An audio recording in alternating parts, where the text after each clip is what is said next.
артында фонды ұрып тұрсыңдар. Осы салмақ дәрежесінде түйе болған.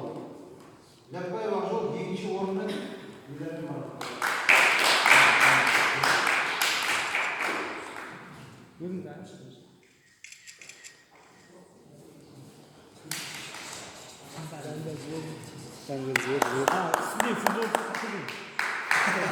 Қырғыз бауырымыз. Түйе болған адам,